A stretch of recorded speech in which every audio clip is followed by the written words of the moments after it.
Самолетик полный каши. Быстренько летит самолетик. Быстренько. Ну, поднимай, поднимай. А теперь давай-ка мы все подотрем, подберем всех пассажиров, которые запоздали. Вот, молодец, молодец, мой хороший. Вот он и тогда так же не улыбался.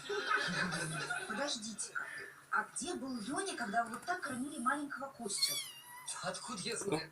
Ну, Момент как был я хороший. около холодильника терся, что по нему не видно, что ли? Хорошо, а когда Костик еще не родился,